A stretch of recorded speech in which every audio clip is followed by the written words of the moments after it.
Good evening, everyone. Welcome to Admiral Markets webinar. This is the educational webinar where Nenad and I take a look at beginning and advanced patterns for trading the markets. This is part 2. If you haven't seen part 1, it was uploaded to the Admiral Markets YouTube channel, and you can find it there. Just go to youtube.com, go to Admiral Markets, and you'll find it. So today, first of all, be aware of these disclaimers. This webinar is shown to a global audience but may not be suitable for everyone. Please visit admiralmarketsglobal.com, select your country or residence, and contact the appropriate entity for more details on that. Also, please be aware that trading for exchange and global financial markets is considered higher risk. Please seek the advice of an independent financial advisor for more information on that. This webinar is for informational and educational purposes only. By continuing watching this webinar, you agree with this disclaimer and you are aware of the risk involved when trading. All right, thanks so much for your attention on that. My name is Chris. Nenad will be joining as well a bit later. We're going to dive into these patterns and continue what we discussed last week. First of all, though, if you haven't joined the Zero to Hero video series, there's still a chance to do that. Just go to the main website. If you're looking at the recording and it's not visible for you, just send a quick message to customer service of Admiral Markets, and you will be probably still able to join later on even. All right, hope so in that case. So yeah, it's still ongoing. It's actually the whole month of October, so there's still plenty of time to join right now.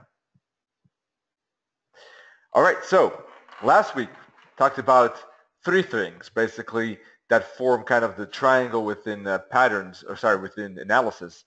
That is patterns. One of those is patterns. The second one would be support or resistance, and the third is trend. Those 3 things together I use for analyzing the charts and understanding the market structure. When I do that, then I have a sense, am I interested in trading it? Where would I trade it? That's a decision zone. Typically, decision zones occur when there's confluence, when multiple things line up. And if price is not at that zone, I wait for price basically to get to that decision zone. And I wait for a break or bounce. And because I don't typically trade without a confirmation, I wait for a trigger at that bounce or break spot. So I use different terminologies. You will hear me sometimes use decision zones, bounce or break spots. Those are basically the same. It's basically where price has to make a decision. It's forced into a spot where it has to really show which direction it's going. Many times price is really with what I consider kind of a no man's land, all right? And it could go either way. It's not a high probability setup, nor is it a high probability area. I don't have much, I don't attach much probability to price necessarily going either way, all right? And I don't think probably in those areas there's not a great reward to risk either. So just trading kind of in the middle of that, this no man's land, let's say, is not appealing to me. So I wait for price to get to those bounce or break spots, but I don't trade it just then, right there. No, I wait for triggers often enough, confirmation signals, I often say, and once again, trigger, confirmation signals is just the same word. Then I take the entry. All right, now sometimes the triggers, I'm only looking for bullish triggers, sometimes only bearish, sometimes both. That depends on the analysis. Sometimes not at all. If the market is not interesting, I might just skip the whole instrument or currency pair. Once I do the entry, then there's the trade management obviously remaining.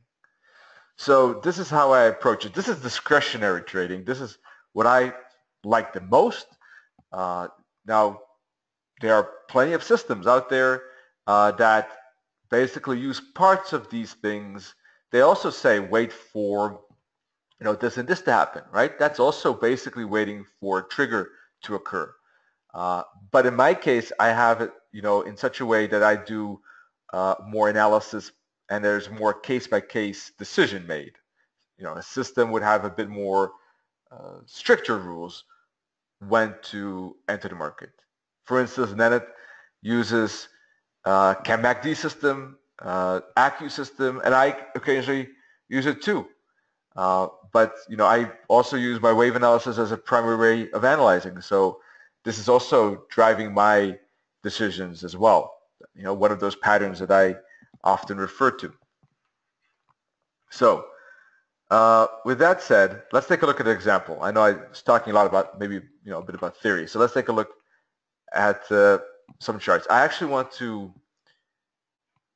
dive into a lot of charts today. I got a lot of charts prepared, and we're going to actually, the second part of my part, that is, we're going to dive into a live example, and we're going to ask you what you think, what's going on, and we're going to analyze it together. So this is the euro dollar, if I remember correctly. Yes, it is. And so, we've been talking about this pattern. You can see in the right upper corner, two purple lines right there. Sorry, I wanted to draw an arrow. And that was basically was a contracting triangle, right? So at that point, price was bouncing off that triangle, and sometimes when it was halfway, I was often saying, look, this is not a good spot. In most cases, wait for price to get to the extreme, and at one point, it's going to break. Not rocket science. Basically, it's just in this regard, it's common sense approach to this triangle, and that's what happened. It bounced several times. We got a break. The first one was a pretty small break. We got a pretty hefty pullback, but then we did get the full break after that, and we had a lot of bounces. All right. All in all, I was bearish on the triangle. I considered this triangle to be a bearish structure because of the bigger context. I don't want to get into that because this is going to one of our webinars on Tuesday and Wednesday. We'll dive into that in more detail. But basically, some things, your dollar's in a downtrend. We got momentum here, so I consider that a bearish one. But the invalidation level for mine was that trend line. Obviously, if price breaks above that trend line, then the market is speaking to me, and I will listen. It did break to the downside, so it did confirm what I was basically analyzing. So that was a break to the downside of this triangle. So that's using patterns in a very logical way. Now, there's also a different chart below, as you can see. That's a very low time frame. This is 5-minute. Upper chart is 4 hours. And basically, when the euro dollar was making a 5-wave pattern here, as you can see, let's draw the, or let me put the numbers here quickly. 1, 2, 3, 4, 5, plus price was at support. I thought that there could be a bounce before a downtrend continuation. So what I was expecting is price to rally before continuing lower here due to the fact that we just had a break. There was some divergence between these bottoms. Typically, when you get a break, you get a pullback and continuation. There's strong support level. Your dollar was in a big range, so often enough, it is quite difficult to move away from a consolidation like that without a hook back. So there were, a lot of things here I was looking at regarding a potential bounce. So that's counter trend idea. I was looking preferably for a short after the retracement or the bounce itself. All right, so that's why on Wednesday I was looking at lower time frames, for instance, and I saw that price was not breaking this low. Right, it finished 5 waves on a 5-minute chart. It was respecting the bottom right here, and price was about here at that time. So I was expecting a bigger bounce from a higher time frame. So when I saw that, I was looking for a confirmation. So price basically showing momentum here, 5, 6 candles, not breaking this low. That's a time pattern, and there's an impulse pattern here. There's a wave pattern being completed here, and I was looking for price to get back to the 50 fib as a hook back for a zigzag, at least upwards. All right, so that's what happened. That was live. We were discussing it when price was here, absolutely pre-fact, and was looking for a hook back for more upside. That's what happened. Price didn't go all too far, though, before we still had one more lower downside, but the trade was still okay. And what happened is that when you have basically one trade confirmed, I was even looking for a new trade when it made a hook back again like this, but price never made a bounce in here. It just kept falling, so I never took a trade. And then it broke through this bottom, and that was my invalidation level. All right, so this is how basically you see two particular potential setups. One was triggered because one confirmed basically I saw a trigger, whereas the other one was no trigger because prices kept falling. All right, this is basically using candlestick patterns and time patterns for a trigger. So let's dive into this a bit more because I know that could be maybe a bit confusing. So first of all, patterns can be used in multiple ways. Direction, decision zones, and for triggers. When looking at direction, we're basically saying what way do I want to trade it? To decide that, I'm using trend, momentum, support or resistance, chart patterns, wave patterns, and divergence patterns. That all together gives me a clue. I'm bullish, I'm bearish. I could be both. If there's a large triangle, it depends on the breakout, for instance, of the triangle. Okay? Or I'm not interested at all. Not everyone is using wave patterns, I understand, but you could still use impulse or correction. If you don't use that, you could still use chart patterns or divergence patterns, for instance, or other patterns you might use that I don't use, of course. So that's the direction once again. Decision zones are basically things that you use to understand where price is going to be forced to make a decision. It's going to be forced to confirm your bias, which is the direction, or it's going to be forced to invalidate your bias. Things I use are trend lines, pivot points, Keltners, moving averages. When price gets back to that zone, I'm interested, all right? Because that means that, let's say we're in an uptrend, price is retracing, so my decision zone could be a 50 fib, for instance. Fibs as well. I didn't mention it here. This is not all I use. It's just a few things. Fibs too, for instance. So price is an uptrend. Price is making a correction. I'm looking for a bounce at the 50 fib. So direction is up. Decision zone is the 50 fib. All right? And I'm seeing a zigzag move down. So that's a zigzag pattern. So this is a pattern playing out, and I'm looking for the decision zone price to stop at that 50 fib. Would I be trading that 50 fib immediately? Sometimes, yes, but a lot of times I look for a trigger. I am more of a trigger trader. Now, it depends. Not everyone is like that. There are plenty of traders that actually do take pending orders or orders that where price is going against them. That is, in some cases, catching a falling knife. So if price is falling and you're buying, that sometimes can be very dangerous because it is like catching a falling knife, right? Now, if you're very experienced, there are plenty of great traders that do that. But you got to have, I think, pretty decent understanding of why you're doing that. You got to be really, got to have good years under your belt, because if you start out like that, it might go okay at the beginning, but it's a tough thing to maintain and keep that process. It's easier, I think, for starting traders to wait, intermediate traders to wait for triggers. And I've been trading for a very long time, and personally, I still like it more than doing the pendings. But there are occasions that pendings work great. Nenad uses pendings in his Mondays recaps, works absolutely perfect.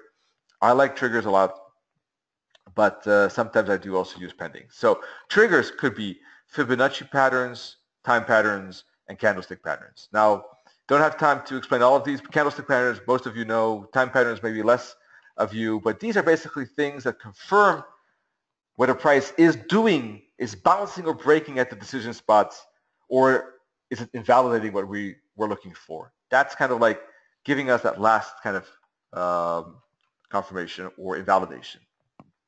Let's take a look at a live example now, putting this all together, because I know that sometimes traders say to me like, okay, but when you explain it, I understand, but when I'm doing it myself on the charts, I don't know where to start. So I really was thinking very deeply today how to kind of present it in a way so that you can go to your charts and say, okay, I'll start like this, so you get a more feeling for maybe the process that I use at least, right? So basically, I'll use the daily chart. I'm going to use an example of this week that I was discussing live. So for those of you in Wednesday webinars, this might be repetitive, but I wanted to use an example where, it not a theoretical example, but really something we discussed pre-fact and, so that it's real. So you're at Aussie, we discussed it was in a range. Look at the purple box, look at the purple lines. It was caught between support and resistance. Basically, Aussie was in a big downtrend. Look at the red arrow, but it had a recent pretty strong momentum to the upside, the green arrow. So from my perspective, this is one of those pairs that I could trade either way. I could really trade it to the upside as a continuation of an ABC zigzag like this, although I would expect price to move back lower when it finishes that ABC zigzag. Or because the trend is really strong in the weekly, if it does break support, I really could see it fall too. So, those are one of those examples where I could trade it either way. It's not always like that. Once again, sometimes I have a strong bias for up or downside. In this case, not so much. I do like the structure here of support or resistance. I think basically that it was tradable, at support or resistance. So when price basically, if I remember correctly, when price was here, I said don't trade it to the upside. If anything, look for reversals because it's at resistance, right? Look for price to get back to the bottom, I was already saying, if you were looking for a buy. That's exactly what happened.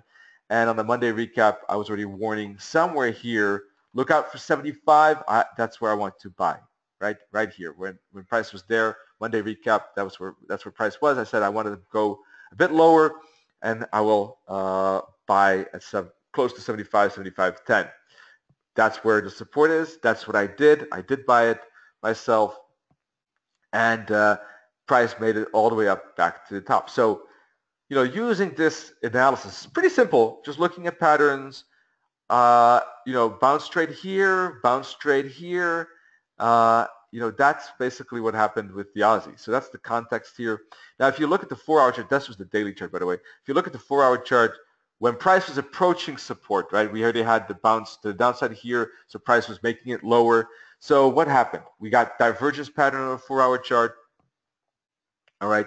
That's already one thing, of course, warning us that price might be running out of steam. Price is approaching the Keltner. Price is approaching the support trend line. All right. So those are, and multiple support trend lines. We got this one, the green one, and the purple one. So I'm looking, all right. So we got the first point, let's say trend covered, the bias covered, okay?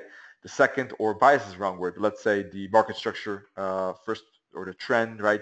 Second, decision zone, it's clear. We're looking for bounce at 75, 75.10. That's where the confluence is.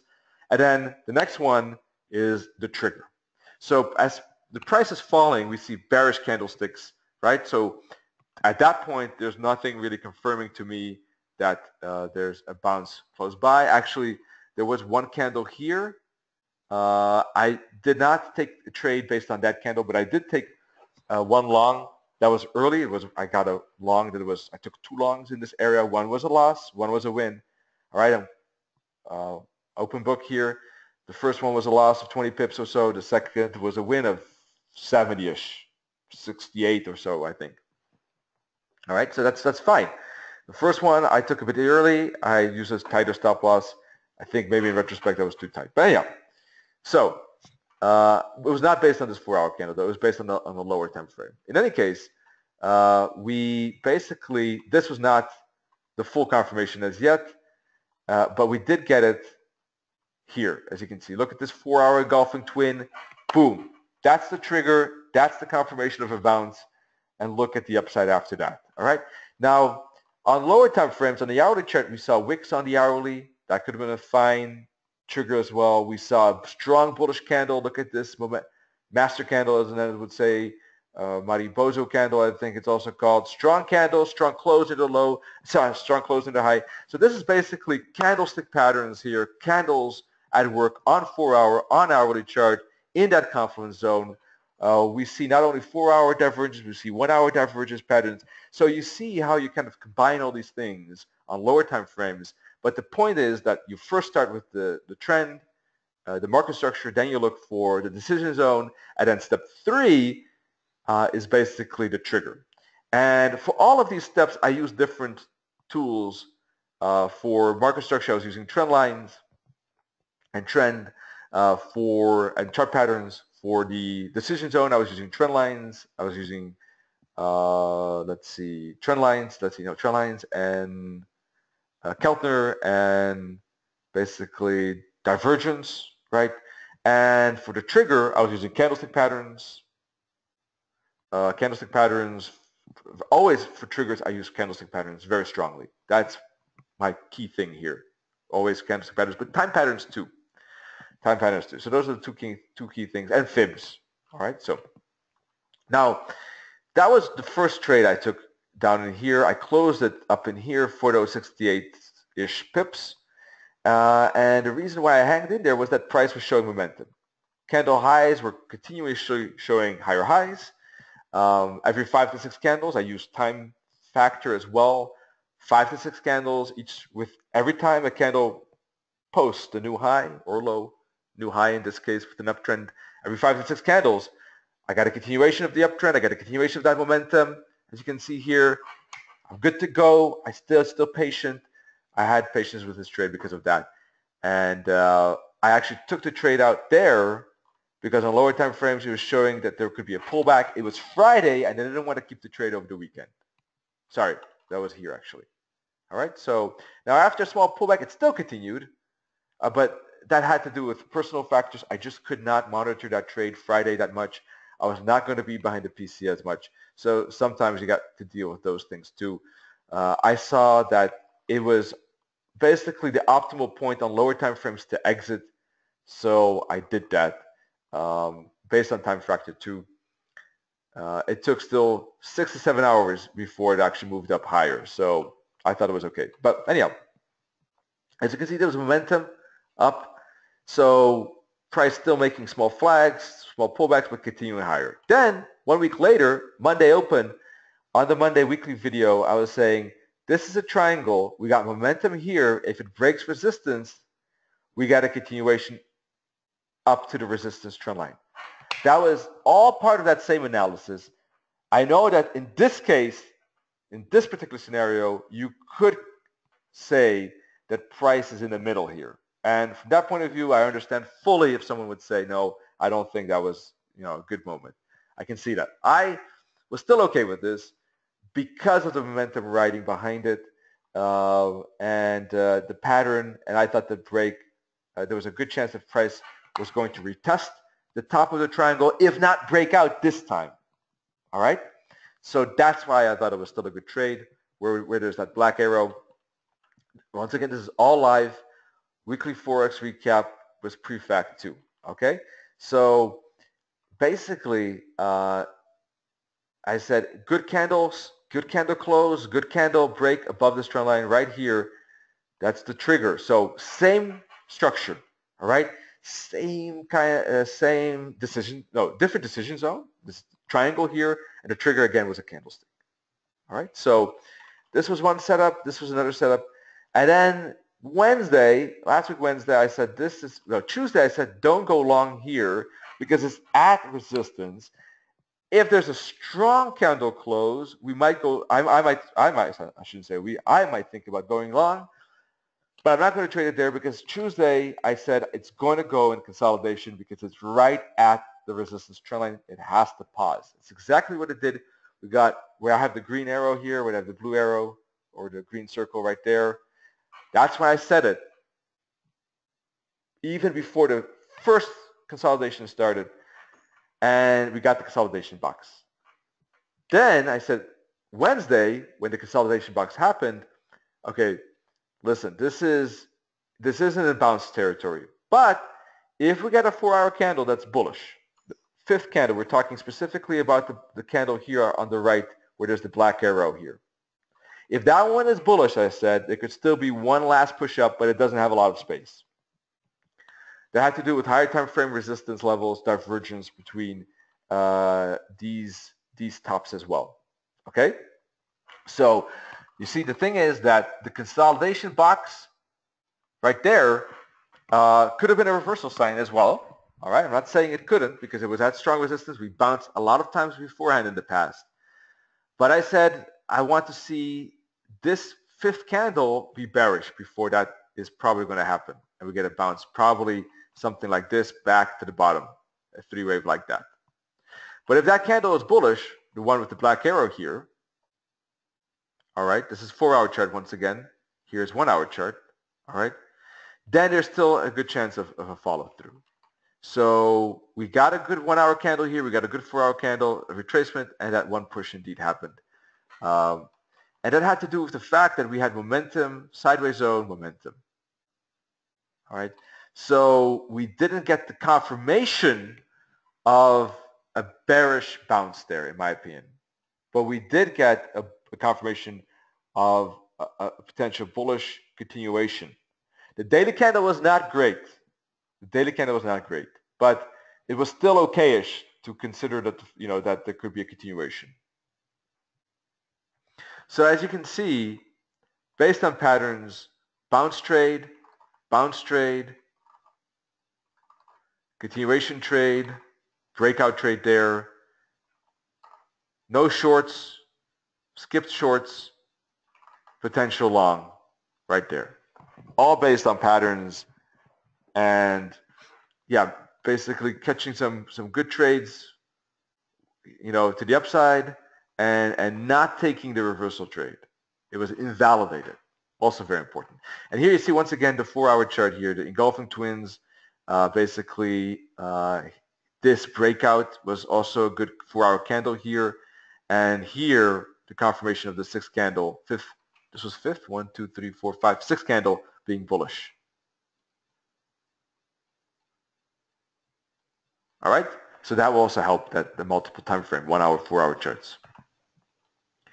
So, oh boy, I really underestimated this time factor here. We have only a couple minutes left. Okay, I'm going to be really fast. Here's the Aussie in the lower time frame. Basically, the time factor here, 5 to 6 candles. That I'm not always using this on 5-minute chart, but in this case, I was looking for a bounce. So I was looking for this. I took a trade here. That was the loss. This one was the win. I took it a bit higher because I just missed it. I tuned in just too late, but I still caught the trade. But later than I wanted to. The purple box was actually one I was looking for, the weakness here. Then we got the momentum. I was expecting a zigzag on lower time frame, so I still had patience. Then I saw a bull flag, still had patience. But then I exited on a 5-minute chart here because I saw divergence. I saw 5 to 6 candles not pushing and breaking this high. So that's why I exited my trade because I couldn't monitor Friday as well. So I got confirmation with trade management as well. From a trade management point of view, okay, I got confirmed that price was still going my way. I was expecting a zigzag. First of all, I got good momentum. Then I expected the correction here. This was a zigzag. Then I got a very corrective correction. So I expected a breakout. So even the trade management, all of that just confirmed that everything was still looking bullish. So once again, direction, decision zone, trigger, entry, and then trade management. So now I have some questions for you. Looking at this market structure here, what do you think about the market structure? What is the direction here when you look at this? This is from a while back. I don't want to say when, but it's a dollar CAD. I shouldn't maybe say that actually. I know. Just based on this chart, what do you think? How does this look like? What are your thoughts on this? Neutral, bullish, bearish.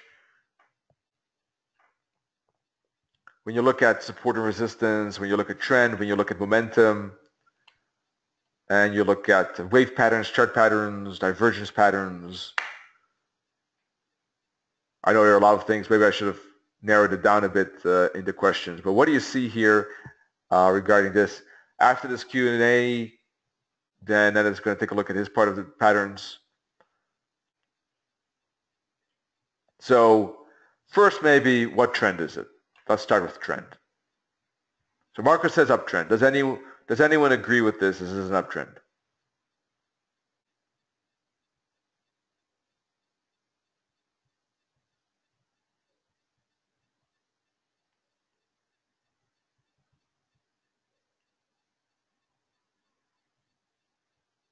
All right. So let's continue here. Got two answers. Uptrend, and MJ is saying lower highs. So from my perspective, this is on a daily chart still a daily uptrend, but on a 4-hour chart, we definitely, of course, have to be aware of the lower highs indeed. So trend is up. Momentum is a bit mixed, right? We see momentum down, we see momentum up, we see momentum down. So support or resistance is going to be important. We're going to have to see how price responds, especially with the moving average and the Keltner here. It's going back to support, all right, but it would need to break above resistance before it's really confirmed back into the uptrend on the daily and the 4-hour chart. So I would say this is longer term uptrend, but we're definitely into a pause here. We're going to have to see if it's possible to continue. It is looking like it's going back to support. It could be a bouncing spot, but if price breaks below the green lines that I have, that would be my invalidation level, and I would expect that price is probably making a bigger zigzag to the downside. So invalidation level here, confirmation level of upside, confirmation level here, potential bouncing spot somewhere in here until the green zone. All right? Now, that would be my answer. Now, if we zoom into the 4-hour chart, all right, we see basically price making 5 waves up. We see pretty good momentum here. And it looks like price is making a 3-wave pattern down, which could be an ABC. So it's kind of the wave patterns are confirming potentially that price is getting back to support. All right, so this could be kind of extra. There could be divergence lingering here, for instance. So from my perspective, there could be a potential bounce confirmation as well. We see some extra things lingering here that price could be bouncing. I should have asked you. This was a Q&A, but now I'm telling you, so I forgot. Yeah, that's too late now. But that's what I wanted to ask you your thoughts about this, but now that's too late. So, so this is basically looking at, again, direction. So let's talk about decision zones. Now, price is making that 3-wave down, as you can see, all right, and bounced already here. So what kind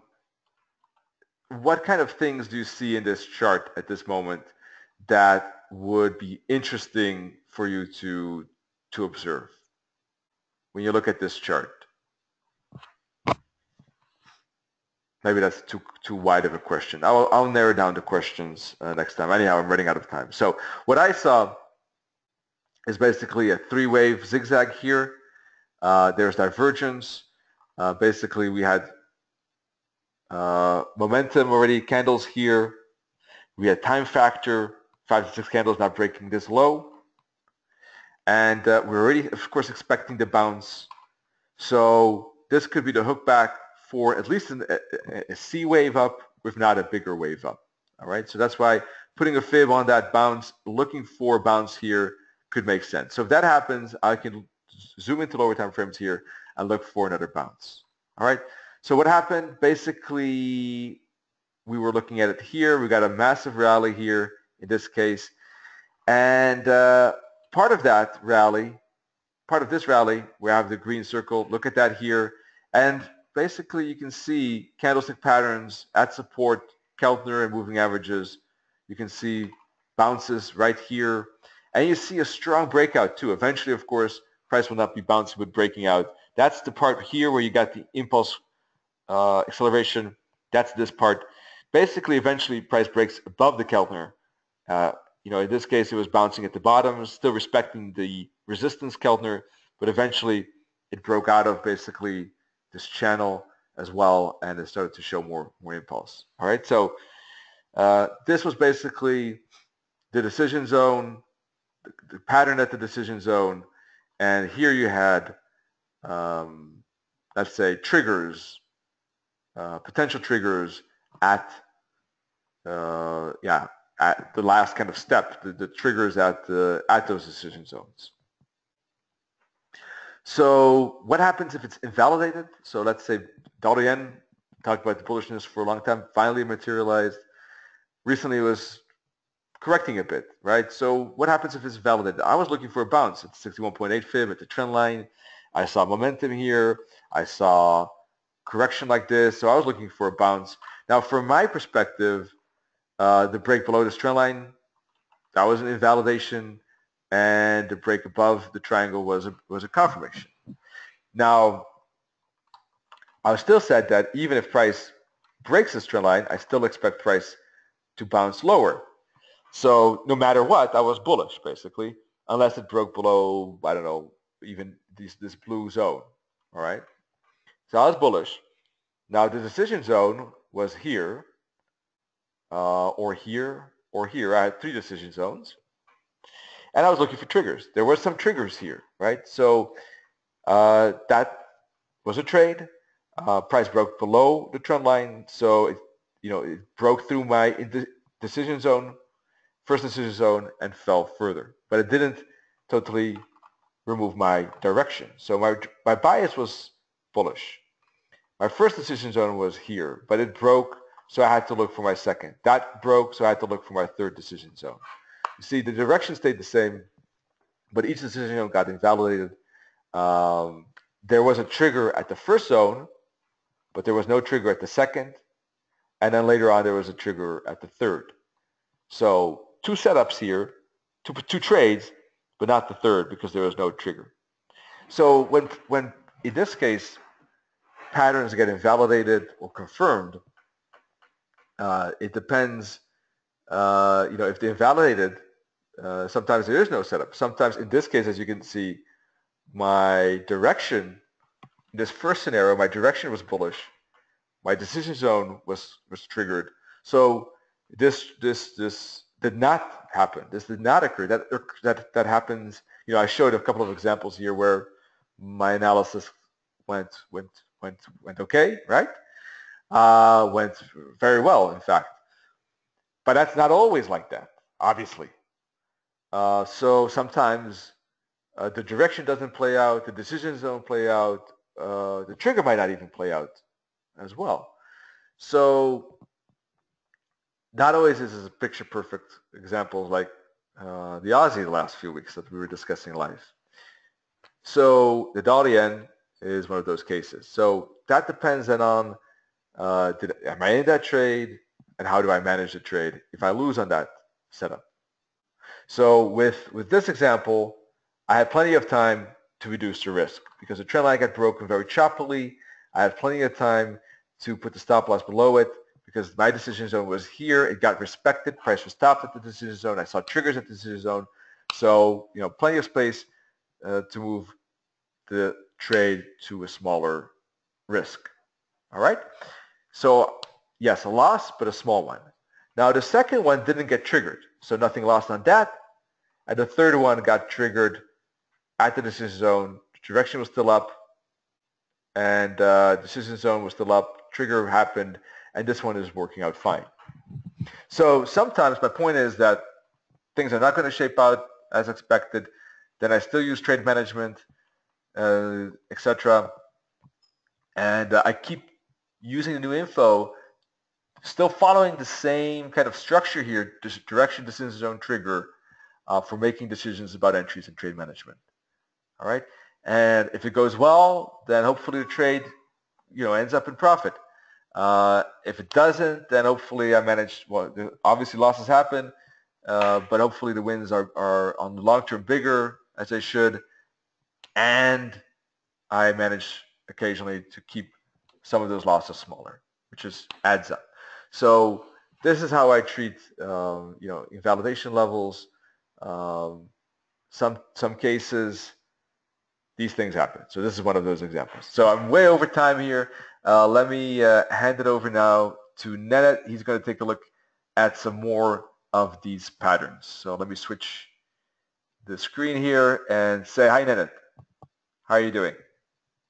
Hi, Chris. I'm very well, thank you. Lovely presentation, and you can see, guys, how Chris also manages his trades and give you great views about the market movement. So I will show you some different stuff than I showed you last time.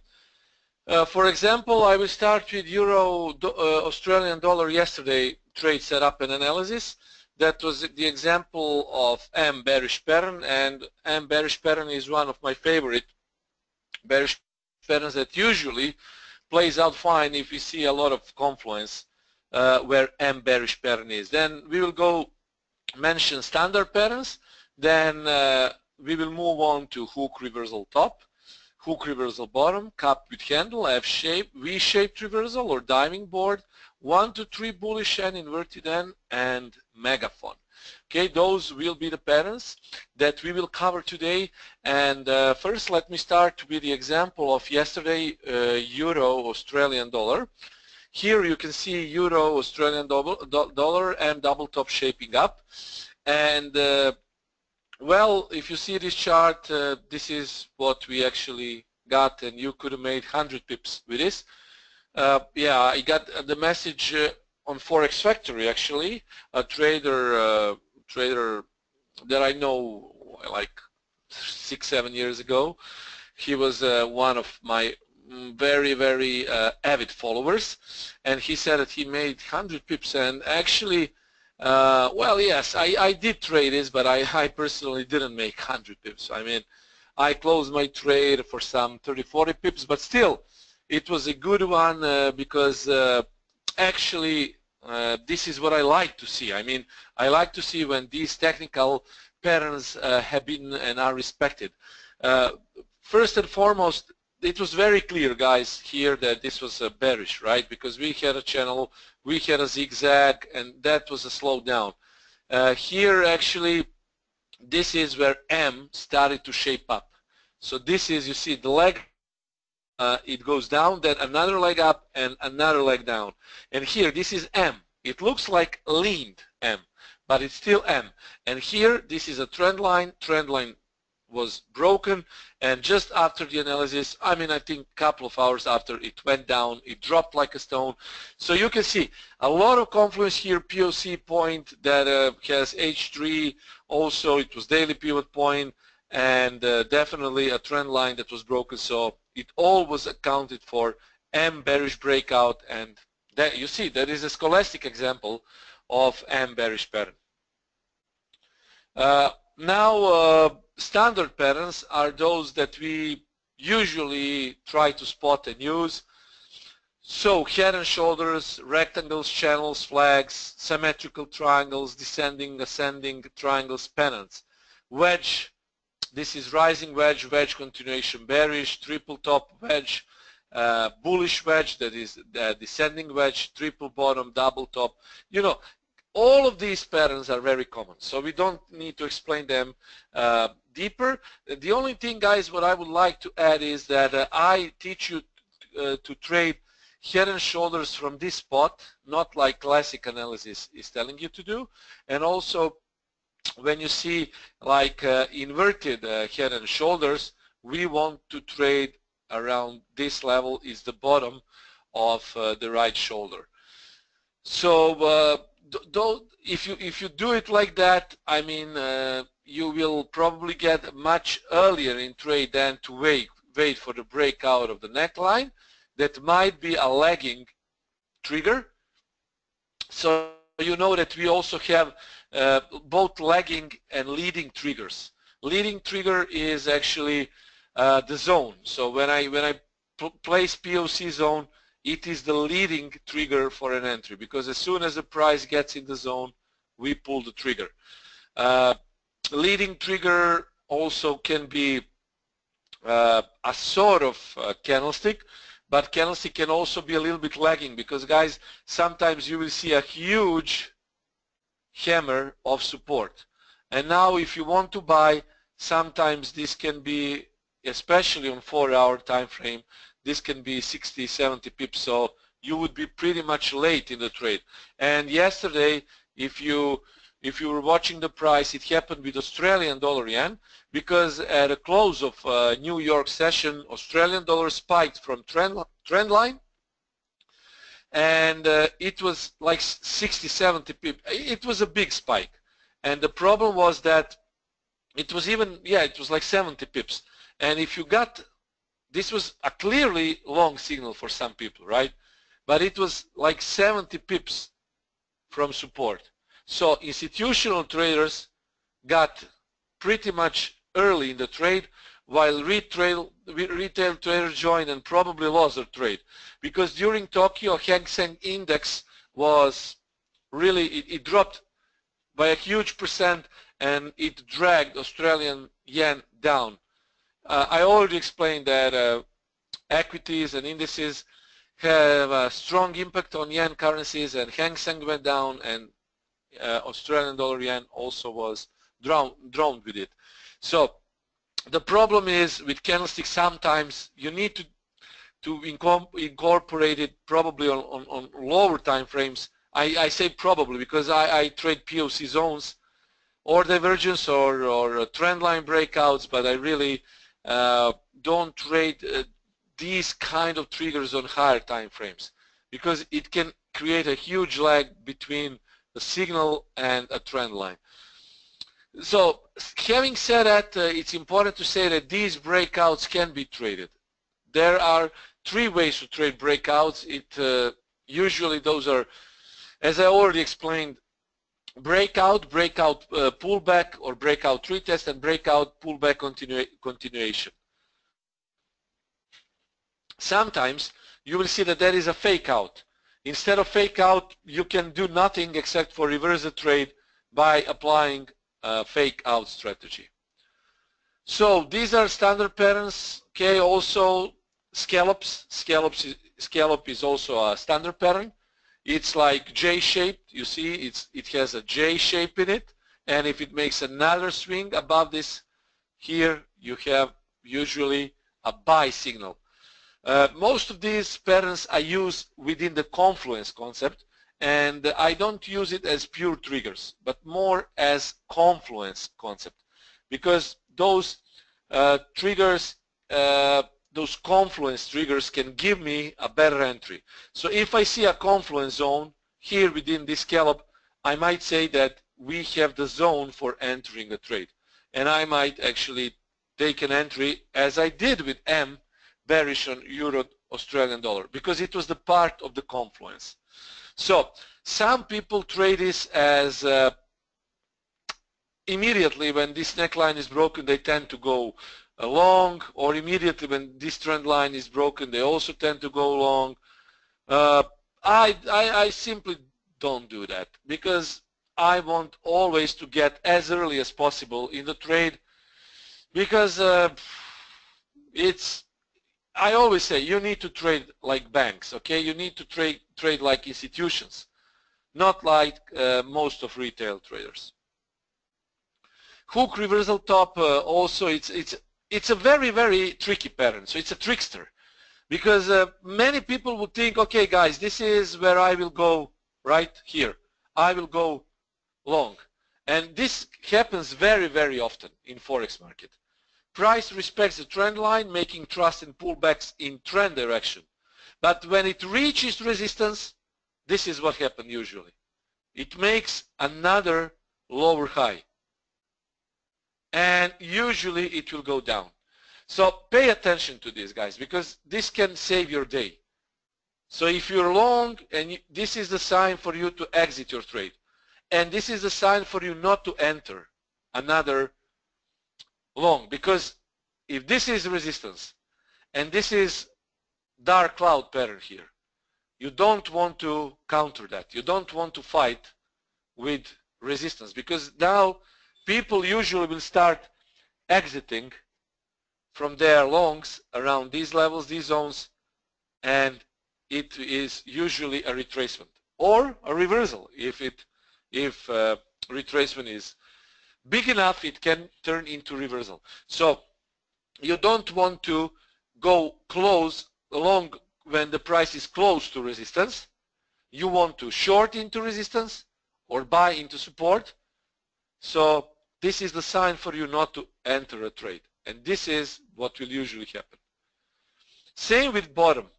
Price respects a descending trend line, and here when you think, okay, this could be a good sell, you see a piercing line form of pattern inside bar, and here this mother candle completely engulfed this baby candle here.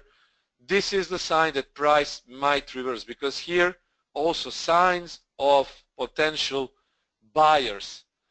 So you don't want to get short. The only thing what you can do is eventually go for counter trend trade opportunity, because this would have been exactly a counter trend trade opportunity. Price dropping, hitting, making hook reversal, and here you see what happened with the price. So actually when this height is taken down, same as with this, when this low is taken down, this is a sign that the price might continue in the direction. Derek is saying inverted head and shoulders, I also trade as triple bottom. Yes, this can be like triple bottom. I prefer to actually enter here, not at the trend line break, because if I do that, I would be pretty much late in the trade, because sometimes those trend lines can be, you see, those trend lines can be much higher than the original price. So if this is a trend line, this is support, depending on the time frame traded, this could be as high as 100 pips. So it's not that good. So that is why I prefer to, yeah, this is like double bottom, double bottomish price, or it can be a triple bottom if it goes like this. But it's the logic is similar. So watch for this hook reversal, guys. These patterns can definitely save your day. Okay, they can save your day. You don't want to fight with the market. You want to be within the confluence part of the market. Cup with handle, guys. Cup with handle starts like rounded bottom. This is rounded bottom. But soon it makes levaise in the handle. Levaise or low volatility zone. You know, guys, if you follow price action trading school, you know what levaise is. This is levaise. So levaise is the handle. Rounded bottom is the body, and traders call it cup with handle, right? I mean, most of traders, big majority will call it cup with handle. What I see here is I see only rounded bottom and levaise. So it's the name. I didn't make up the name cup with handle, but I come with a logic, explain that this is rounded bottom and this is levaise, or rectangle consolidation. What comes after the consolidation is the breakout. So here you can see breakout, retest, continuation. 1, 2, 3 to the upside. So this is also the part of the confluence, because if you see this, you want to trade in the trend direction that is supposedly to the long side, and you can trade it either as a breakout, retest, or 1, 2, 3 that we will also cover in a couple of minutes. Actually, this is it. N and inverted N, 1, 2, 3, 1, 2, 3 reversal. Very famous forex patterns, one of the most famous. This is N, this is inverted N. It looks like Cyrillic I. This is I in Cyrillic, so this is N Latinic. And basically, it's like mirrored. Those patterns are mirrored. You can see here 1, 2, 3, very common pattern, because it's trigger pattern, guys, and usually it's called a leading pattern, leading trigger pattern, because traders prefer to actually enter after its confirmation, and confirmation is the break of this point 2. If you open your charts, you will see tons of examples with 1, 2, 3 bullish and bearish, and an inverted N. This is counter trend pattern. This is counter trend pattern, guys. It can be a trend pattern only if it's followed by an uptrend and then it goes 1, 2, 3. Also same with this market. If it's followed by downtrend and then it makes 1, 2, 3. Usually you will find this, as I say, as a counter trend, because it will show at support or at resistance. But if you see that the price is going up, then it makes 1, 2, 3. That's another sign for a leading entry. So traders use it for entries, not for analysis, but for entry. So it's a leading pattern. 1, 2, 3 bullish N, an inverted N, mirrored N, 1, 2, 3 bearish. So pay attention, for all of you who are not familiar with these patterns. Please pay attention that those patterns are very common. and you might start to like it. One of the patterns that I don't like, really I don't like it at all, it's called a megaphone pattern. And megaphone pattern is nothing more than broadening top. I mean, if you followed my analysis and you follow how I trade usually, you know, guys, that I really don't like to trade these kinds of patterns. This is one of, I mean, I simply don't like this pattern. It's too hard to trade. So what I use this? I use this only as the sign for not to trade. I always lost when I traded broadening top. I mean, maybe other people can trade it successfully. I don't know. I trader of broadening top, and I simply don't like to trade it because almost every single time I try to trade it, it was a loss. It's simply not my logic to trade this. So that is why I always stay out when I see broadening top. The characteristics of this pattern is that it has the shape of a megaphone, but as the pattern and as the price action progresses, it does not have clear levels of support and resistance. And me, being a price action analyst and trader, really find it hard to comprehend tradable logic of that pattern. It's too abstract, in my opinion. I mean, it's really abstract. It tells me just simply it gives me opposite signals, and I really don't like it. Very opposite signal, guys. For example, in this chart that I'm showing you here, you will actually see how the pattern developed. This was a V-shaped reversal here, right? And the price went up strongly. So one might say, okay, I will take this trend line breakout as a trade opportunity. But this is whipsaw, guys. This is whipsaw. Watch this. Up, down, up, down, up. Watch this. It follows this pattern. Then another down, and here we got some sort of consolidation. But until this point here, it was very unclear where the price might go. Because this looks like it should go down, right? If you compare this and this. But this is now a higher high, but this is a lower low. Higher high and lower low. I really don't like it. It should be either lower high and lower low, or higher low with also a lower high. I don't like to see these contradicting patterns. And this is what I stay away, always, and always, literally. Now, another thing that is very interesting when you open your charts, for example, we can take pound yen. Usually fast moving pairs will show you continuation patterns. This is ascending scallop, guys, and this is scholastic example of ascending scallop. Watch this. Rounded bottom, then some sort of Levesque here, but this is J shape. Watch this. Clear sign that the price should continue going up. Watch this. J, ascending scallop, breakout, pullback, continuation.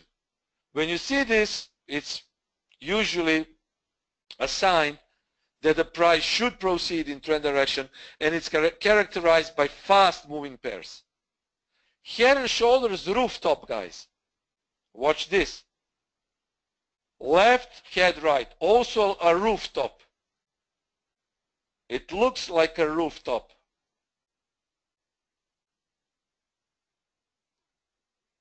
And clearly bearish. You don't need to use fancy names. such as Head and Shoulders rooftop, you just know that that is bearish. Watch this. Shortening, short from the right shoulder, from the top of the right shoulder, and from the neckline. Very, very interesting pattern. Sometimes, guys, you will see contradicting patterns. For example, this is inverted head and shoulders here. Again, neckline, the bottom. This is actually, you see history repeats. This is now historical buyers. I mean, watch this, guys. History repeats. But watch this. It failed. I mean, it still was good to trade 100 possible pips. But eventually here, trend line prevailed. Trend lines prevailed here over chart patterns. Watch this, guys. Failed, falling wedge. This should have been bullish, but it failed. This should have been bullish. Okay, it was good, but ultimately trend lines won over chart patterns. So sometimes, guys, you will see that these chart patterns really need to be tamed, and that is why I use it as confluence. M. Watch Scholastic M. See? Now this is when we have a good pattern. Retracement. This is a sort of flag. Bearish flag. Watch this. So that's it, guys. If you have any questions, don't hesitate to ask. We presented you with a couple of patterns.